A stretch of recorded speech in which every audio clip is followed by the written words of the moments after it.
I've been watching that new OJ show. I can't get enough of that shit. Doesn't it bring back good memories? But I forgot how, like, just how polarizing that OJ case was. And you know, I've met OJ Simpson on 4 different occasions in my life. And before the end of the show, I will tell you about each of those occasions. The first time I met OJ Simpson, I was in Santa Monica. Santa Monica? Yeah. I can't believe a black dude was like, Santa Monica. He was the last niggas I was expecting to say that. Let's see your shoes. You got some Vans on, nigga? What you got? Santa Monica! You? At the time, I was 18. I had done a show, and then a guy from the club came up and was like, hey, O.J. Simpson's here, and he said he wants to meet you. I said, what? Fuck yeah. I ran down the steps, and O.J. was down there. He's like, hey, yo, man, how are you? It's very good to meet you, and you're doing really good work, and I hope good things happen for you in your life. Standing beside him, well, I don't know the nice way to say this, his soon-to-be slain wife. Ladies and gentlemen, man the fuck up or you're not gonna make it through the end of this show. Just man the fuck up. She's dead, you already know, we know what happened. We don't know who did it, but we know what happened.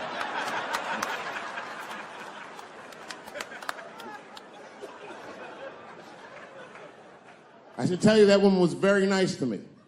She actually embraced me.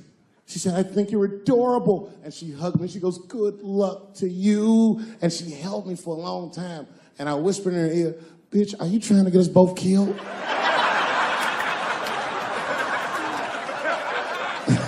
I'm just kidding, I didn't say that. But that was the first time in a nutshell.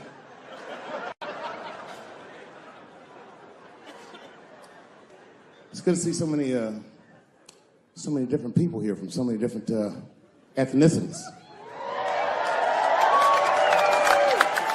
Very diverse crowd. Looks like you thought Bernie Sanders was gonna come out in this motherfucker, but surprise, it's me. Yeah. Yeah, no, you know, I'm happy really to see black people come. You know, a lot of black people don't fuck with me like they used to. But there's a lot of reasons, there's a few reasons you don't see black people at my shows. One is because obviously black people have slower internet connections. I mean, that would be my guess. I don't know what. Actually, my own actions drew a wedge between me and the community I hold so dear. A couple of weeks ago, I was supposed to be in Flint, Michigan for a charity benefit that was supposed to raise awareness for the appalling condition of the water in Flint. I don't know if you know this, but the water in Flint is fucking poisonous. It's actually making people sick. I mean, Hollywood people like, so what? At least they have water. This water's fucked up. So a lot of black celebrities flew into Flint, and they did a tremendous charity benefit, and I was on the schedule to appear.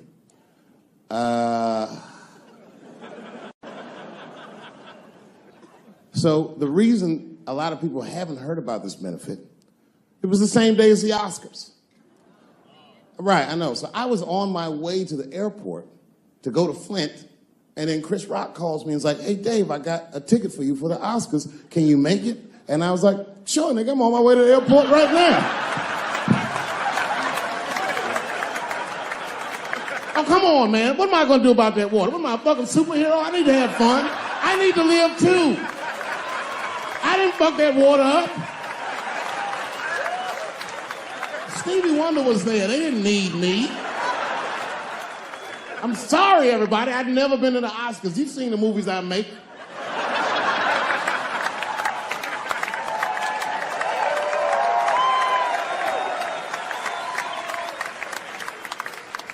I was excited as fuck. I knew I was gonna get in some trouble because when I was walking in the red carpet, the black press came after me. Excuse me, brother. When you hear somebody call you brother too much, something terrible's about to happen. Excuse me, brother. And then I looked back, and the motherfucker had a tuxedo with the kente cloth tie. I said, uh-oh. He said, I just want to ask you a couple questions. I said, what publication are you with? Bongo, what the fuck? Who the fuck reads this? He said, listen, brother, I just want to ask you a quick question. You understand that this year, this is a boycott for the Oscars, so I'm just wondering what made you, of all people, cross the motherfucking picket line and be here tonight. I said, boycott? Nigga, I haven't been working in 10 years. What do you mean, boycott? I've been on strike. Y'all niggas didn't stop working. I had to watch fucking Key and Peele do my show every night.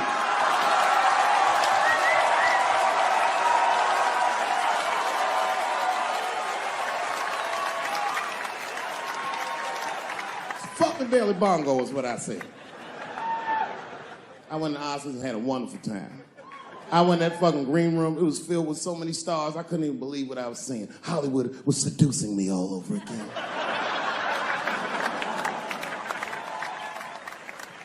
I was sitting back there, I'm smoking, drinking with the stars.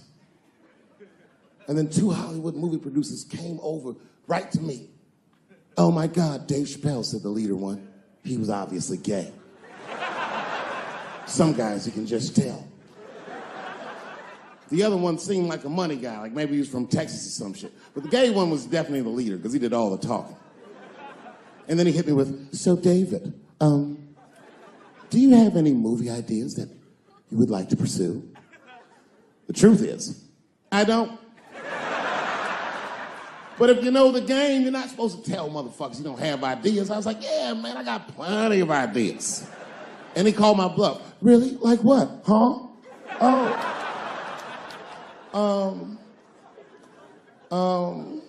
And then I just started making up shit that I thought maybe he'd like to see. I said, I have a superhero idea. He goes, really? I go, yeah, he's a gay superhero. He was like, really? What's it called? Huh? Oh, it's called Same Hero, New Boots. It's about a gay sous chef in San Francisco. When he's taking out the trash, and is blessed with powers beyond his wildest dreams. Supersonic, gay kind of powers. And he starts saving everybody in San Francisco. But at first, he only saves gay people. Later, he saves everybody, and the whole city just falls in love with him. The only problem is, no one remembers him when he saves them. Well, I don't understand. Why wouldn't they remember him? I said, because, dummy, he's gay. He keeps changing his outfit. People come up, thanks for saving, mister. What's your name anyway? And he's like, same hero, new boots, and that motherfucker flies away.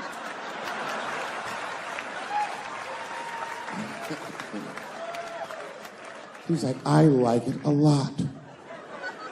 The Texan didn't like that shit at all. He was upset. That's impossible, gay superhero. I said, what? Well, I have others. I have a superhero you love because he's stronger than Superman and he fights for truth, justice, and the American way like Superman, but more than Superman. He beats up Mexicans for no reason.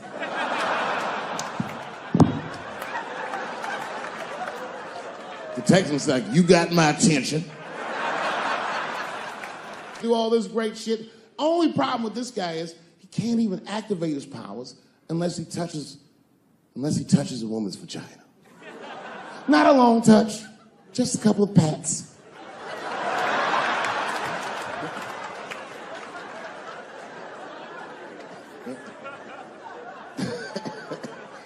He said, well, what's the problem with that? I said, well, the problem, sir, is that our hero is not, he's not a handsome man. And he's often short on cash. So whenever trouble breaks out, he has to run around the city and convince women to let him pat their vaginas. Please, miss, that building's on fire. Can I pat your vagina quickly? People are dying, but he can't tell them exactly why. Ugh, get away, you're gross. Please, miss, people are dying. Just a couple of pats. Ugh, gross, get away.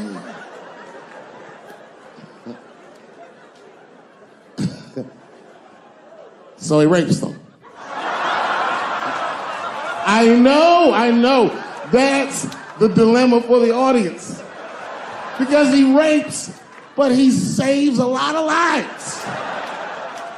And he saves way more than he rapes, and he only rapes, but he does rape. I didn't realize it, but the whole green room was looking at us. All the celebrities were disgusted. Oh. That guy from Texas was like, here's my card. Call me on Monday. That worked out.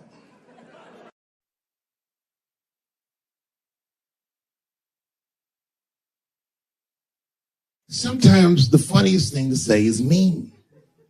You know what I mean? It's a tough position to be in. So I say a lot of mean things. But you guys got to remember, I'm not saying it to be mean. I'm saying it because it's funny. And everything's funny till it happens to you.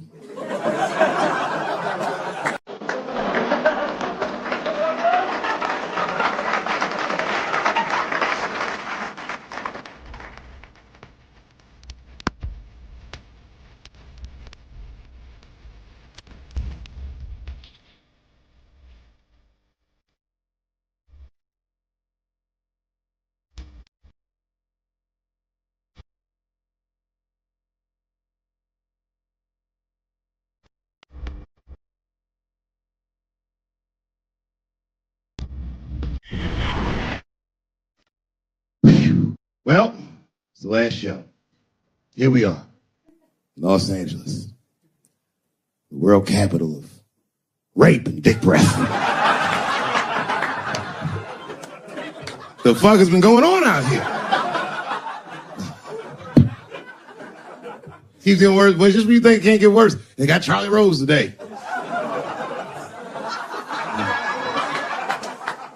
It's gonna be a quiet morning on the news tomorrow. Charlie Rose, who's next? Captain Kangaroo? Everybody is raping like hotcakes. I, for one, am starting to get worried. You know, I've been in show business 30 years. I had no idea how much danger I was in. It's really some scary shit. I gotta tell you, Harvey Weinstein's probably the first person that I ever looked at a photograph of and was like, yeah, he rapes. I'm not sure this motherfucker has a choice.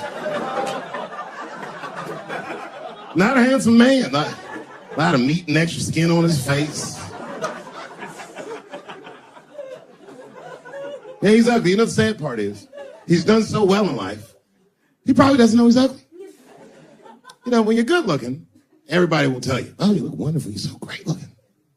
But when you're ugly, you gotta figure that shit out for yourself. It's a lot of putting clues together through the years. Why am I not getting in the club? I got all the right shit on.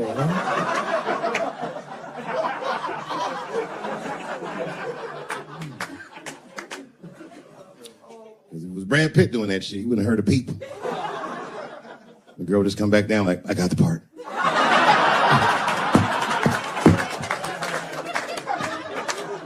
Yep. Yet, it is important that I acknowledge, ladies, you are absolutely right. There you go. They gotta all be mindful of that, guys, because this could happen to any of us. It could happen to me. I can see that. I can see myself showing up. Hi, I'm here for my 3 a.m. with Mr. Weinstein.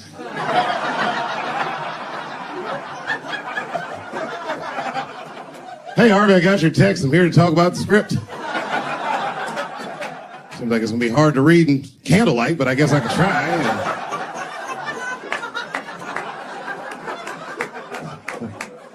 Sound like a fucking nightmare. Could you imagine that shit?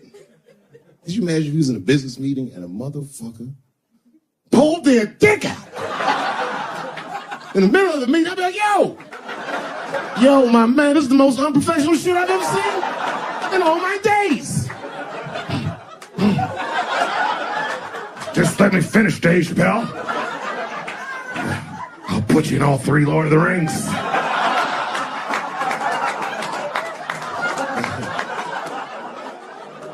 Hurry up, nigga. I have other meetings tonight. I have a 4:30 a.m. at Brett Ratner's house.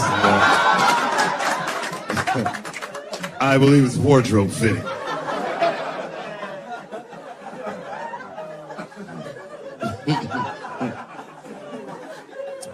Wow. I mean, it is really bad out here, isn't it? Kevin Spacey's out here grabbing men by the pussy. I didn't even know that was possible. Jesus Christ. You got the guy from Star Trek, The Next Generation. That's what we got. Last time, it sounded like he was more than that, but that's who set it off. He's 14 years old, and Kevin Spacey cost him at a party, which I got to say, by the way, for the record. Been to a lot of parties in my day. Never been to a good one that had 14-year-old boys in it. Not even when I was 13, you know what I mean? Who wants to kick it with a bunch of Hubba Bubba chewing niggas like, have a good time, nigga. Yeah. Ironically, the kid grew up to be gay anyway, which means Kevin Spacey can sniff that shit out like a truffle pig. Yeah, he's one of me. And not the victim blame, but it seems like the kind of situation that a gay 14-year-old would get himself into. I know I didn't say that right, but it's true, nigga. Like, you know why I say that, though? Because I went to an arts high school, and like, all them niggas was gay, man. Like, in high school, all them dudes was gay. And them gay dudes was way more mature than the rest of us, and we didn't know why. We just knew they was mature. You ever see a gay dude at lunch? Perfect posture, they can sit there. Eating responsible. Then to take that thermos out, you'd be like, what the fuck is that? Is this nigga drinking wine with lunch?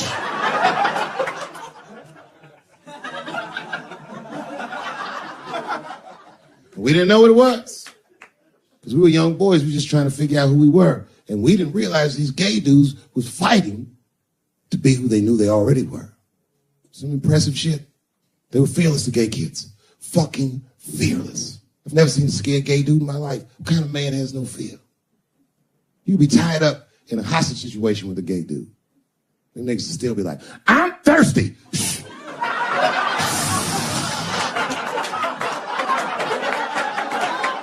I'm thirsty, David. I need something to drink.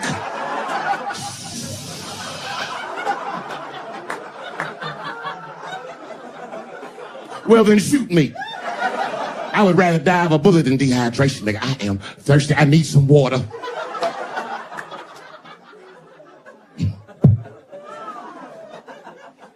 But all jokes aside, Kevin Spacey shouldn't have done that shit to that kid. He's 14 years old and was forced to carry a grown man's secret for 30 years. Jesus Christ, he must have been busting at the seams with that one. The saddest part is, if he were able to carry that secret for 6 more months, I would get to know how House of Cards ends.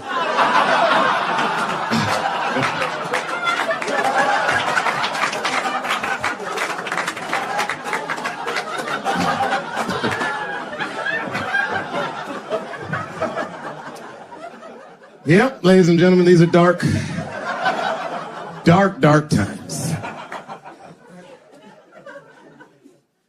New York Times said that Louis C.K.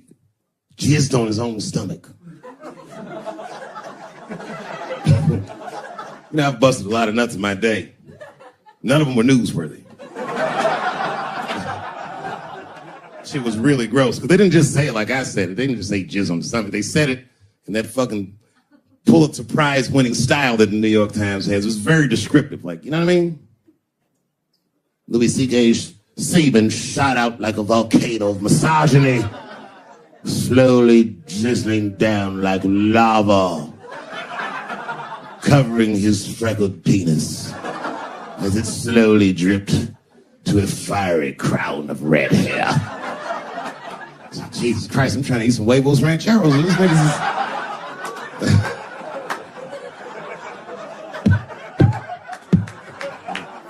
And you know the tough part, being a comedian, knowing the motherfuckers, everybody comes up to me like, did you know? Did you know what Louis was doing? No, bitch, I did not know. The fuck you think we talk about at the comedy club? Hey, nigga, how was the weekend? Great, man. I'm just jerking off in faces and coming on my own stomach, having a good time. You know how this business is. No, I didn't know. They act like we sit around like Grease. Tell me more, tell me more. Then she put up a fight. Dun, dun, dun, dun, dun, dun, dun, dun, dun, dun.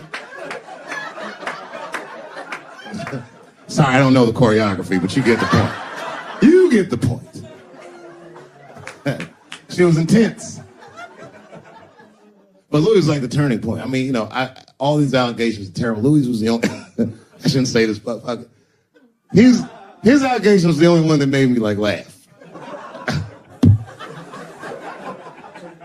If you think about it. All his friends is reading it, and he's jerking off, and he's surprising people. He's surprising me.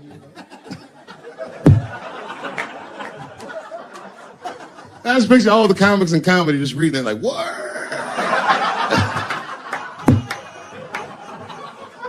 It's terrible. I know it's terrible. I'm sorry, ladies. You're right. You are right. But at the same time, I mean, you know what I mean? I don't know.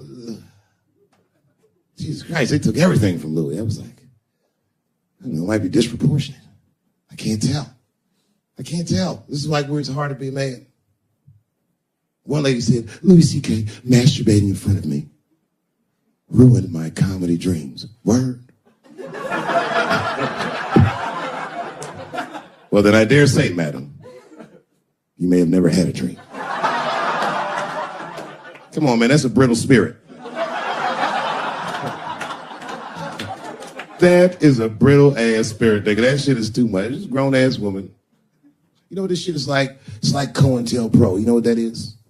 It's a program that the FBI had under J. Edgar Hoover. In this program, one of the many things they did was they would track the sexual habits of anyone they considered an enemy of the state. It was a lit button. That's why they got all these fucking sex tapes with Martin Luther King fucking bitches. But lucky for us, he actually had a dream. You think if Louis C.K. jerked off in front of Dr. King, he'd be like, I can't continue this movement. I'm sorry, but the freedom of black people must be stopped. I didn't know this nigga was gonna pull his dick out and jerk off like this. I just thought we were gonna get a couple of drinks and chill. Show business is just harder than that. Them women sound like, I hate to say it, y'all, they sound weak. I know it sounds fucked up, I'm not supposed to say that, but one of these ladies was like, Louis C.K. was masturbating while I was on the phone with him. Bitch, you don't know how to hang up a phone?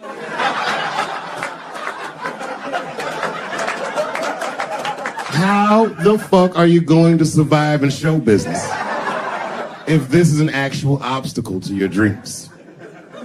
I know Louis is wrong, ma'am. I'm just saying I'm held to a higher standard of accountability than these women are. Don't forget who I am. Don't forget what I am. I am a black dude.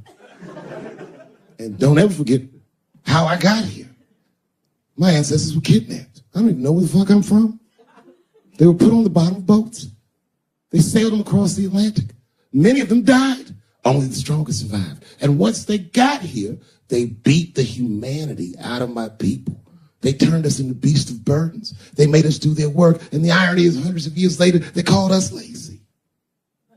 We fought in the Civil War. We damn near freed ourselves. Then in Reconstruction, black people did great. My great-grandfather was a very wealthy man. But then the black codes came. Jim Crow came. There was 100 years of unspeakable oppression again. Lynchings, all kinds of terroristic acts to keep us in the margins of society. And yet we still fought. And Dr. King was born. And then things got better. 20 years after Dr. King was assassinated, Michael Jackson was moonwalking on television. Something, something, something. Barack Obama.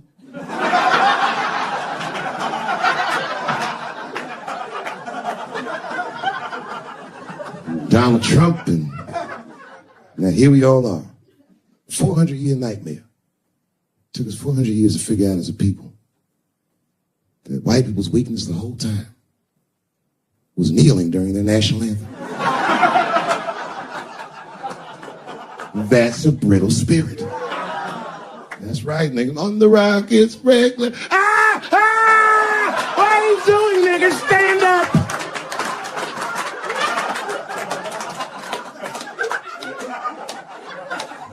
The Vice President of the United States got involved. Mike Pence got involved. He went to the game himself. These niggers will have to stand when they see me. And all them football players looked up in the stands and saw Mike Pence and said, Mike Pence, come on, y'all. Wu-Tang. Pow! Oh! Foiled. Brittle spirit. I could kill every white person in America at one time. You know how I do it? I would just wait for the Super Bowl. Right when they sang the national anthem, I'd have O.J. Simpson walk to the 50-yard line with them bad knees. Is that O.J. Simpson on the field? What the hell is he doing here? Oh, I know what he's going to do. Stop him!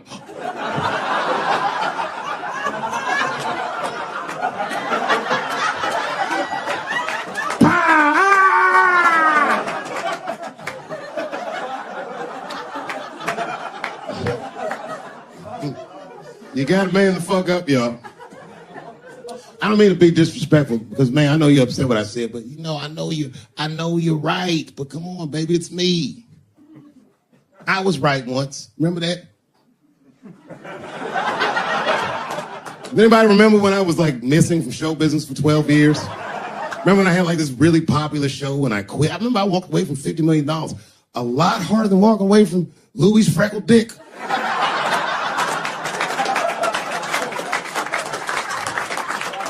I didn't know that I'd ever work again. And then here I am tonight. Did my dream die? No. I remember that shit. You don't remember that when I quit my show? Remember I went on the way out the door, I said, something's wrong in Hollywood. I believe they said I smoked crack. That's what I remember. Remember they called me crazy. So really, you know, you're right, ladies. Congratulations. Enjoy it. And they're coming for you, bitches. They're coming for you. One person that's uncomfortable, you know who's the most uncomfortable motherfucker in the room? The nigga that's right. I was right at an orgy once. Nobody fucked me. I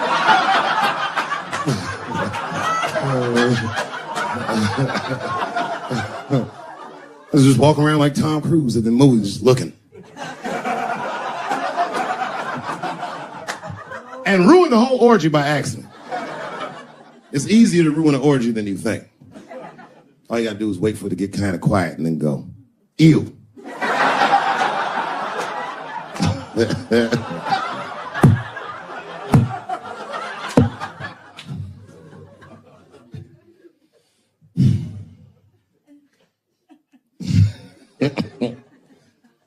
I know I feel bad. But I just feel like this is all happening for a reason. And ladies, I want you to win this fight. 10 years ago, I might have been scared, but, you know, I got a daughter now, so if you win, she wins. So I'm rooting for you. And I agree with you. At least ideologically, I do. I don't know if you're doing it just right, but I mean, what am I to say? I don't think you're wrong. I just think that you can't make a lasting peace this way. You got all the bad guys scared, and that's good. But the minute they're not scared anymore, it will get worse than it was before. Fear does not make lasting peace. Ask black people. And that's what it is. What this city really needs, without irony, I'll say this, the cure for LA is in South Africa. You motherfuckers need truth and reconciliation with one another. Because the end of apartheid should have been a fucking bloodbath by any metric in human history, and it wasn't. And the only reason it wasn't is because Desmond Tutu and Mandela and all these guys figured out that if a system is corrupt, then the people who adhere to the system and are incentivized by that system are not criminals. They are victims. And that the system itself must be tried. But because how systems work is so compartmentalized as far as information, the only way we can figure out what the system is if everybody says what they did. Tell them how you participated. Because men want to help, they're just scared. Because Ben Affleck tried to help. Hey, what happened to these ladies is disgusting. Oh, nigga, you grabbed a titty in 95. All right, fellas, I'm out. Fuck that, I ain't helping. I just want to help. I want to be a good guy. Like, I can't even say the word Me Too anymore. The nigga tonight was like, Dave, I'm going to the comedy club. I was like, I am also going to the comedy club.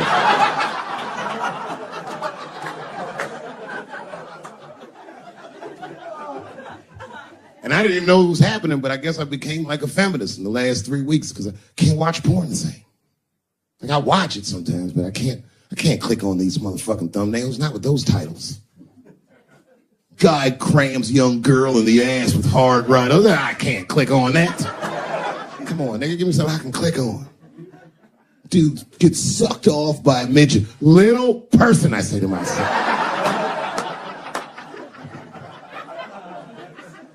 It takes me hours to find one clip. What the hell is this? Marginally groomed feminist enjoys consensual sex with vaguely homosexual guy with penis the same color as mine. Click.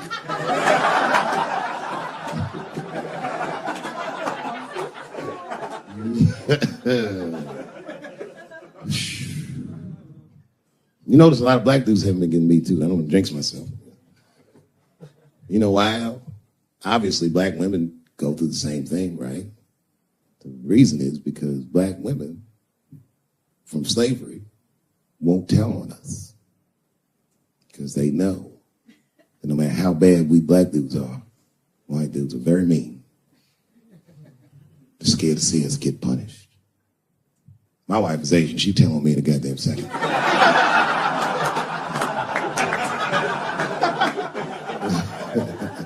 You know, fucking up in the Chappelle household. And the wildest shit about it is I live in Trump country. I live amongst the tiki torch whites, poor white people. And I'm rich. If it's ever pitchfork time, nigga, I'm in a lot of trouble. And nobody in my family believes me. I be trying to tell the kids, man, we gotta run these drills. They're like, we want to run your stupid drills. Too bad, son, you have to. Tiki torch whites come upside, what are you guys supposed to do? Come on, Dad, what are you guys supposed to do? Squint our eyes and stay next to mom. That's right.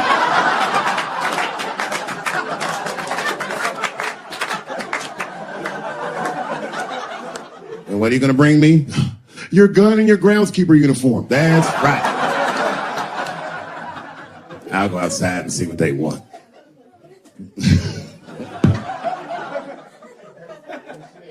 It is wild, bro. Where you from, man? Where you from? New York. You from what, Manhattan? Brooklyn. You are from Brooklyn, aren't you?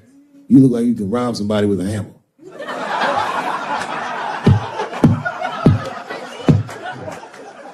Brooklyn niggas rob you with shit they find around the house. I just got stabbed with a toothbrush. This nigga must be from Brooklyn. I'm fucking around. Yeah, man.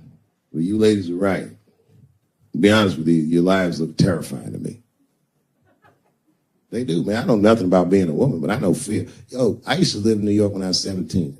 And I couldn't even pay my bills. You know what I did to make money? I used to do shows for drug dealers that wanted to clean their money up.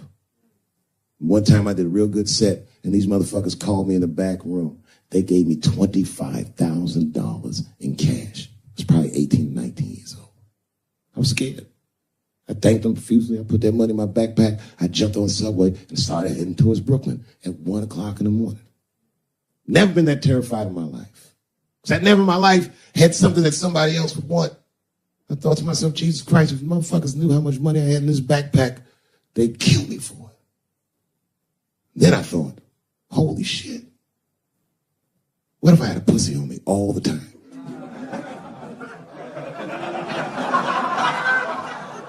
That's what women are dealing with. I'm gonna tell you right now.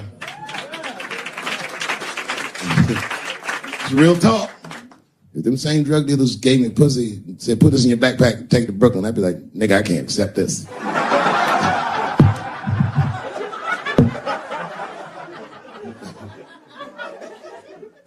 I empathize, man, you know. Everybody gets mad because I say these jokes. But you understand that this is the best time to say them. More now than ever. And I know there's some comedians in the back. Motherfucker, you have a responsibility to speak recklessly. Otherwise, my kids may never know what reckless talk sounds like. The joys of being wrong. I didn't come here to be right. Just came here to fuck around. It's hot in here suddenly, isn't it? wonder where that heat came from. I wonder what happened to me. Where did I go for 12 years if I wasn't raped?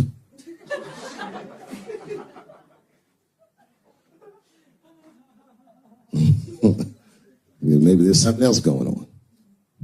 Maybe these rapes aren't even the worst of it. Wouldn't that be something? Wouldn't that be something? You can go ahead and go to the bathroom, Brooklyn. You don't need to hear this shit.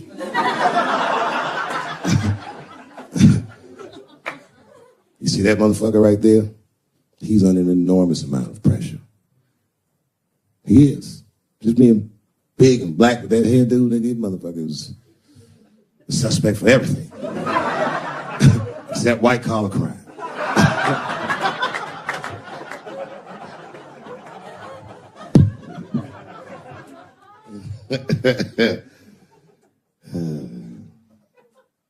Sometimes I wouldn't talk about where I went, but y'all don't even want to know.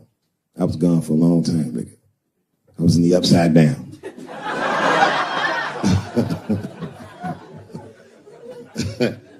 Scary being a white dude now, isn't it? A little bit, no? Well, you're not gonna get me too. But you know what I mean? It's funny for a black dude to see white people go through this because this is how it always is for us. All my heroes is either murdered by the government or registered sex offenders. Sad, I know, man. But we've already been through it. Like Michael Jackson. Remember when they said all that shit about Michael Jackson? They never proved anything till his dying day. But they said that he did some very heinous things. And one time I watched a documentary about it. They were talking about all the shit Michael Jackson allegedly did. And as they were saying all these allegations, they started showing pictures of his home, the Neverland Ranch. You ever seen Michael Jackson's house on television? Well, the short of it is, there's a lot of things for kids to do with that place.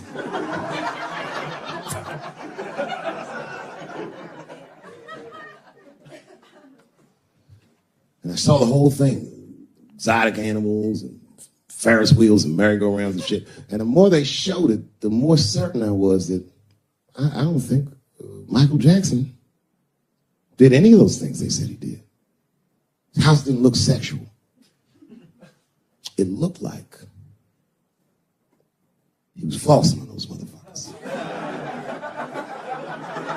It didn't look like he was trying to fuck kids. It looked like he was just trying to impress them. Like, this nigga's Jay-Z for kids. Like, he just walking through his house. This is my cotton candy machine. It makes 3 tons of cotton candy a day. You know, all the cotton candy you want. This closet is filled with nothing but custom-made karate slippers. Isn't that cool? Shall I have my monkey bring us more cupcakes? Hey guys, let's watch a movie. What movie do you want to see? Home Alone. Oh, no, don't touch the DVD player. Macaulay Culkin's here, he can act it out. Come on, Macaulay. Act out Home Alone for my guest. And them kids was like, man, you are all right, mister. This is fantastic, man. We had you all wrong. All wrong? What? I don't understand. What do you mean? Huh? Oh, well, you know, man, we thought it was going to be the usual thing. You're going to have us come over and give us some wine cooler and, you know, suck our dicks. What? Suck your dick? Oh, you faggot-ass kids. Why trying to suck your dick, nigga? I was trying to show you a better life. Bubbles, get these kids the fuck out of my house. You're just like everyone else. Hollywood is no place for moral absolutism. You know what I mean? We must never forget that R. Kelly peed on a 15-year-old girl. And he also wrote, I Believe I Can Fly. Same guy, same lifetime. If I showed you that video of him peeing on that girl and scored it to I Believe I Can Fly, he'd be torn. I used to think that I could not go on. You would know how to feel. If I can see it.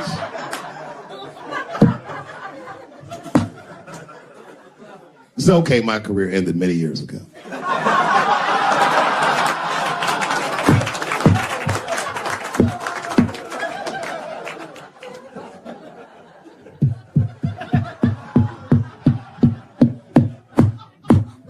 order. No, I'm terrible. I'm terrible. I'm sorry, everybody. I'm sorry. You want to know what happened to me? No.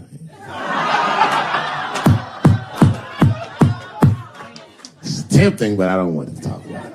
Maybe at the end, when I run out of things to talk about. Actually, I'm almost there. I'm just trying to tell you what happened to me was not, I just didn't have a good go of it. I don't know what you guys think happens when you quit a successful show like this. I'll tell you what doesn't happen. They don't go, hey, well, good luck with your future endeavors. That's not what happens.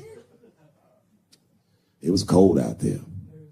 For real, I had to watch it all go down without me. I had to watch all those people do my show, Key and Peele, Amy Schumer, Mind and Mencia. Well, I'm not going to say they were doing my show. I'm just saying they were awfully similar. I was mad. And people would come up to me on the street and be like, yo, nigga, just every once in a while. Most people thought I was crazy, but sometimes people come, yo, nigga, you did the right thing, man. You my hero. Nigga, I don't want to be your hero. I want to be rich.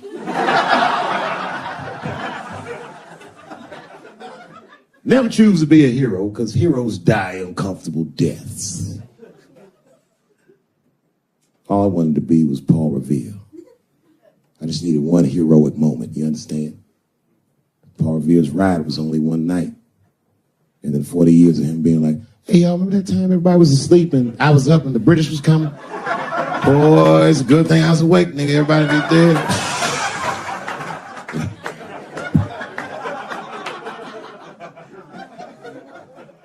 That's why I want to start a GoFundMe for Colin Kaepernick.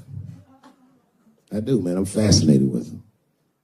I want to make sure he never has to play football again. He can if he wants to. I just don't want him to have to. Because why the fuck not? I know he's rich and people will be like, I'm not giving a GoFundMe to a rich dude, but you should. You should. Because that motherfucker's life was going great. He's so light-skinned, he didn't have to say he was black. And yet, he took a knee during that anthem for us. Thought about us when things were going good, when his belly was full, when he didn't think about his livelihood or any of that, and they took his livelihood away from him. I'm like, man, that shouldn't be the way it is. Every fucking person that takes a stand for somebody else always gets beat down, and we watch it. Over and over and over again, we watch it. But we should pay those motherfuckers for blowing the whistle, because they make our lives better. And we could change the narrative. We could make one motherfucker have a good outcome for doing the right thing. And that would make another motherfucker be brave enough to do the right thing. And if you did that, the niggas like Harvey Weinstein wouldn't raped for 40 years because bitch want a stupid-ass part. We should take care of each other. Wouldn't it be nice to be like, remember that time they was going to kill Jesus, but then he got all that money?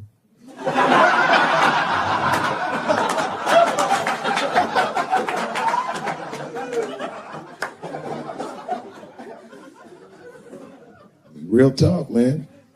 It's not a racial thing. It's about us making our society better. It's about like even these women that are coming forward and they will say they're brave, and many of them are. And a few of them sucked the dick and got buyer's remorse.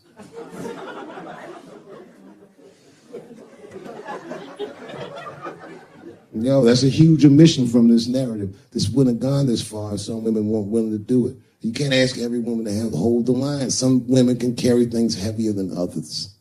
So we should fight for one another. We should forgive the ones of us that are weaker and support the ones of us that are stronger. And then we can beat the thing. When you guys keep going after individuals, the system is going to stay intact. You have to have men on your side. And I'm telling you right now, you're going to have a lot of imperfect allies. I'll tell you what happened, but I can't say it directly. There's a book, to me, that encapsulates my entire experience before I left the show. And the book is called Pimp. It's written by a guy named Iceberg Slim. Here, bring it up here. This is Matthew. Matthew is from France. He's white. And yet, he has an original copy of this book written by a black American who was a pimp in the 40s. Iceberg Slim, his real name was Robert Beck. He got the name Iceberg because he was in a bar in Chicago and there was a shootout in the bar and a bullet went through this nigga's hat and he still finished his drink. Pimps love shit like that. They said, man, you ice cold. And he said, I like that. And it stuck. This book is so heavy in the front. It has a glossary of pimp terms because the ideas are so foreign to the American ears. For instance, do you know what the phrase mileage on a hoe means? Of course you don't. Mileage on a hoe is a very wild concept. It means that pimps understand there's a finite amount of bad shit a person can do before they'll lose their fucking mind. And a good pimp can look at a woman that he's never seen before and call it, she's good for 500 fucks. That's her mileage. Anything over that, that bitch is gonna spill. They do it to you. Why the fuck do you think most of us work from 9 to 5? 9 to 6 might kill a bitch.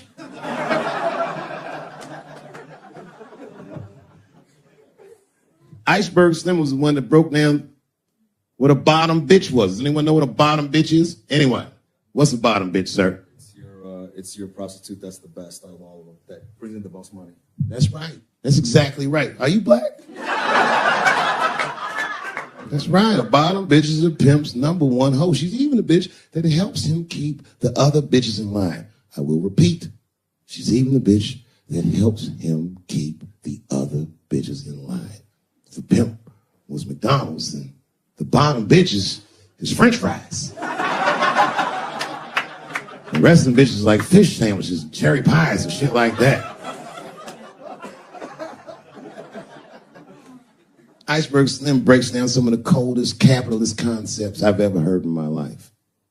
He describes in detail how these men break women so that they will give them the money that they make with their own bodies. There's a story in here so cold it makes me shudder to think about it. Well, Iceberg Slim is trying to control a woman that he finds uncontrollable. So he asks the older pimp how he can rein her in. And the older pimp says, oh, that's easy, Iceberg. All you have to do is beat that bitch with a coat hanger and then run her a bath and give her some pills. She'll be so grateful that you fixed her that she'll forget you were the motherfucker that beat her in the first place. That's some cold shit. Now, at the end of this book, Iceberg Slim tells a story. It's kind of the crescendo of the book.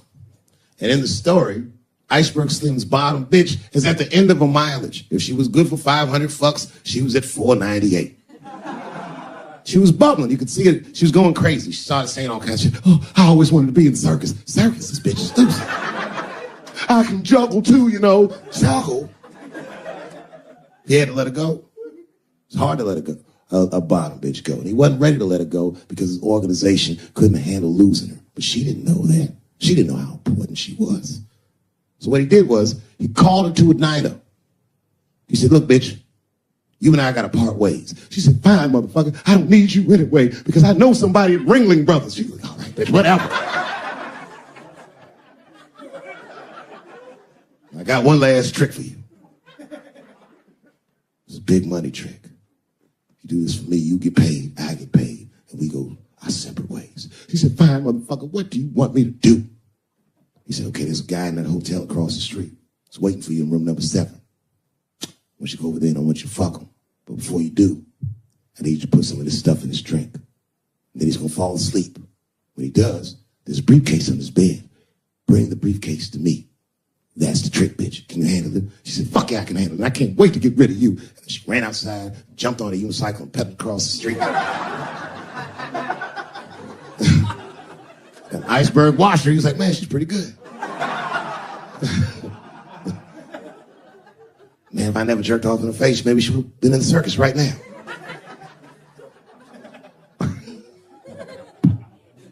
And she runs up to the motel steps and she disappears in room number 7. And she's gone for a real long time.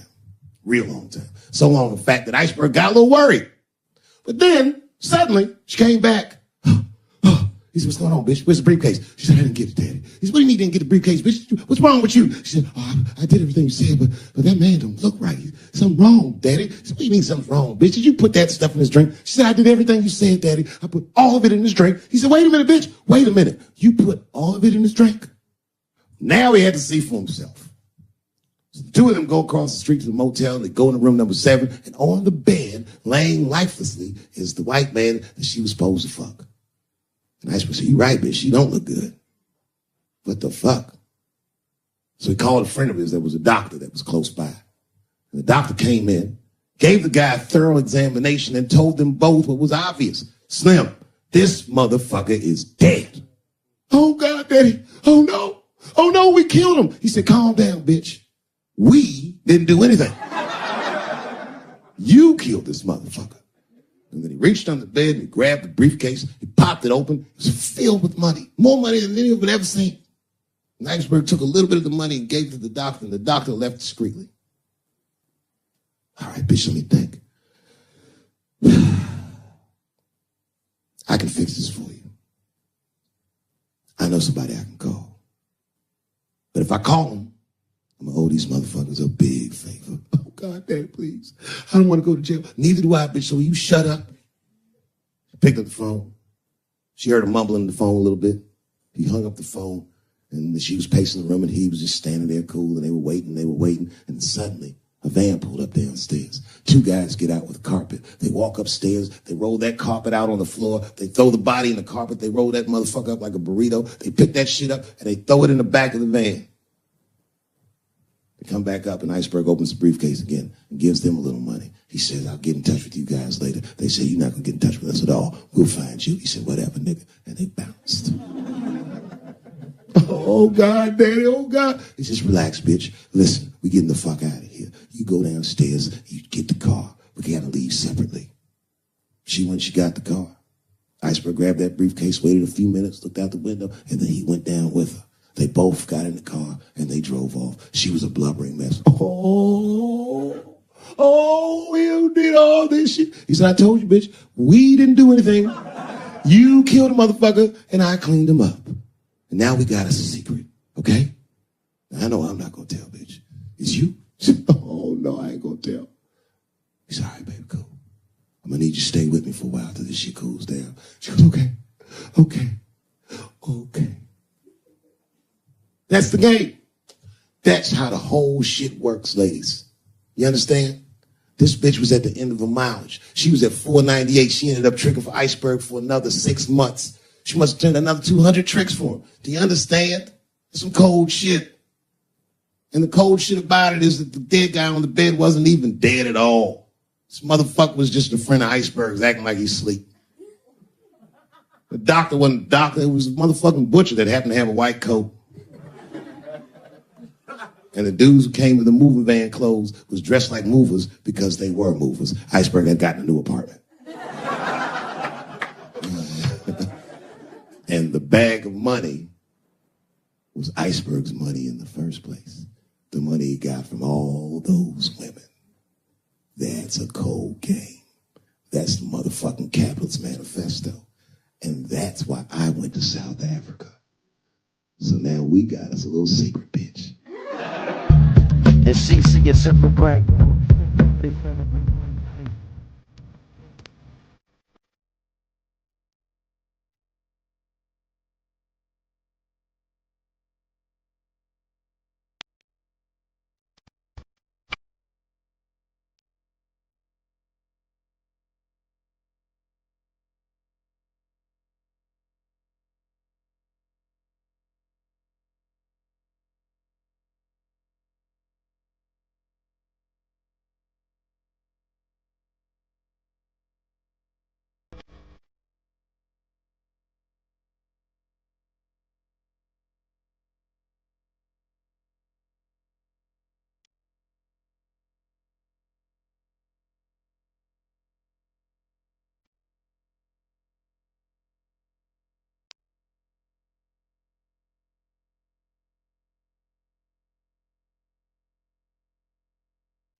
bitch!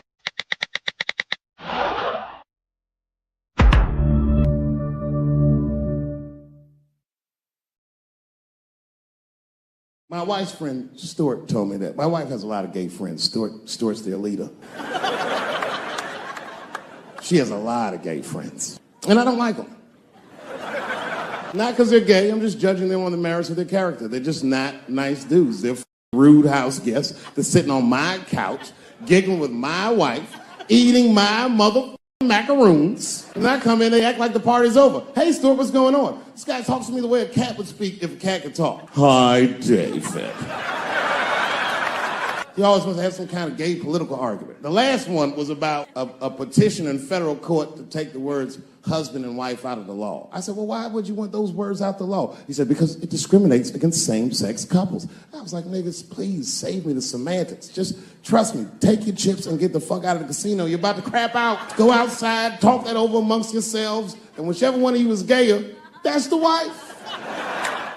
I've never seen somebody in an office so high with the most just basic fucking solutions. We should not let any more Muslims in the country till we can figure out what's going on. Did he just say, figure out what's going on? Who doesn't know how to do basic math? Let's count it out. There's been 17 mass shootings in the United States. 4 of them were done by Muslims. None of those 4 Muslims were from any of the 7 countries in your stupid-ass original ban.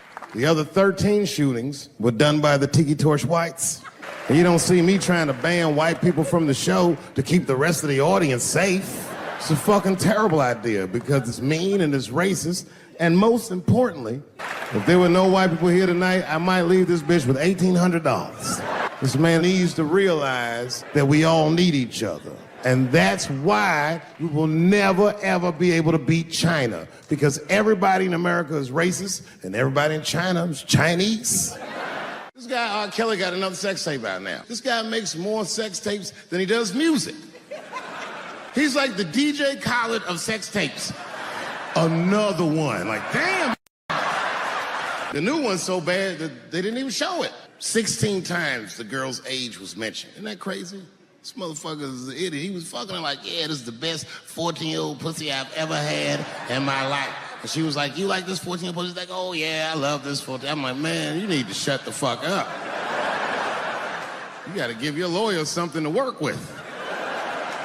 You're supposed to be on the tape like, this is the best 36-year-old pussy I've ever had in my life. And then your lawyer going to be like, Your Honor, clearly my client thought that this woman was 36. As he mentioned some 16 times in the tape. They gonna know you lying though, you know what I mean? Everybody knows no such thing as good 36-year-old pussy. It is wild, bro. Where you from, man?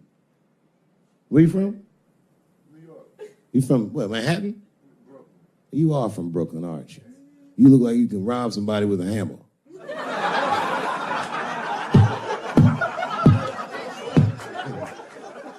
Brooklyn niggas rob you with shit they find around the house. I just got stabbed with a toothbrush. This nigga must be from Brooklyn. I'm fucking around. I think, okay, again, of all those letters, the T has the toughest road ahead. In fact, I think the T should stand for tough road ahead. They've got the longest mental gap to bridge. That's all I'm saying. Because, you know, whenever I see one of them T's on the street, I don't mind them, but I'll be like, man, I miss Bruce. I'm sorry, guys. I'm 42. I remember Bruce Jenner. Before the Kardashians, before all that, this motherfucker was a white American superhero. It was amazing. He was beating Africans at track and field. We'd never seen anything like it. He was on my cereal box growing up. You know how much of that cereal I ate, nigga? I didn't know he was gonna do that. I knew before you guys knew. I heard things on the street in Hollywood. You know, you just be out, see people. Hey, what's up, Kanye? Why the long face? Nigga, you'll see.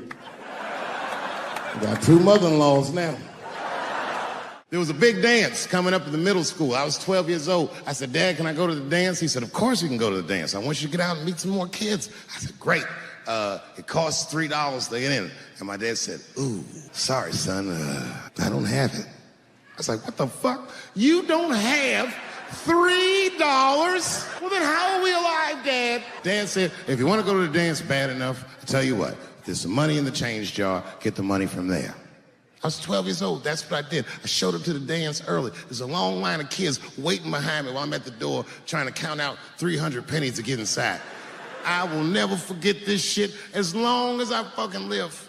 Oh, man, you know, if you've been poor, you know what that feels like. You ashamed all the time. Feels like it's your fault. And all them kids was laughing, ha, ha, ha. Look how poor Dave Chappelle is. Like, when I think back at it, that's really the only time in my life that I ever thought to myself, I should kill everybody at school.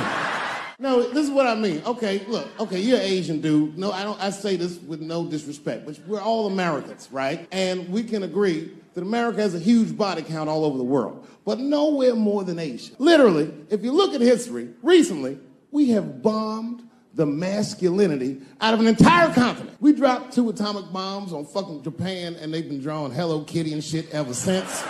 There's a lot of lady boys in the wake of our bombs, and I know these things because my wife is Asian. She's Filipino. All right, well, okay, so that explains it. Now you know why you see me at all those Filipino events. I'm not there picking up pussy, I'm dropping some off.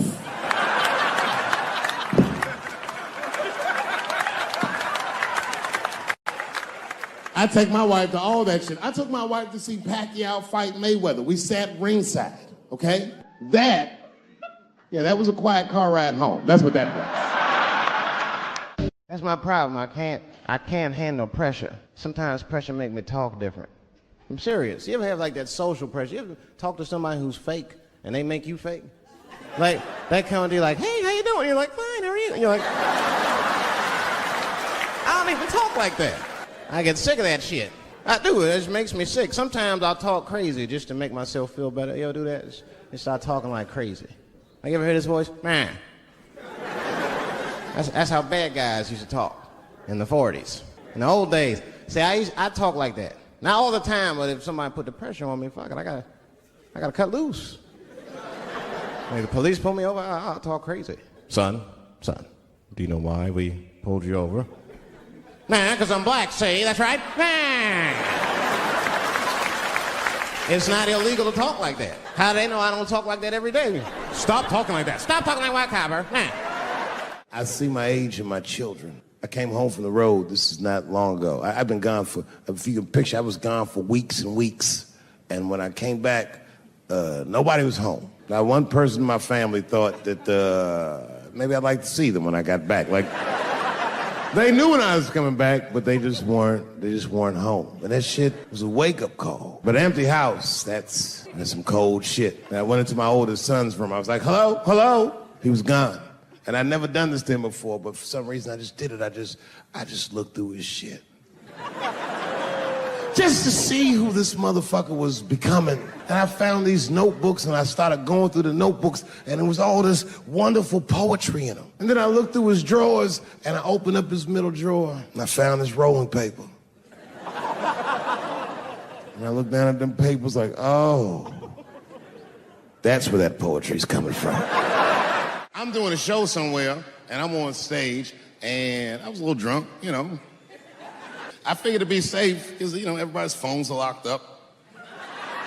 And I went in on this kid. I was talking all kinds of shit. Now, I didn't know that there was a journalist in the audience. Took impeccable notes. He told everybody everything I said. He was even putting the jokes in the headline. The headline said, Dave Chappelle says he wants to smash a dollhouse over Juicy Smouillet's head. And I thought for sure when I read that headline, I said, well, that's it for me. I'm canceled. Lucky for me, that very same day, the Chicago police caught the motherfucker that actually did it. And hilariously, they were both Nigerian. Not only were they not white, they were very, very black. They were Nigerian, which is the funniest shit. The whole story is funny.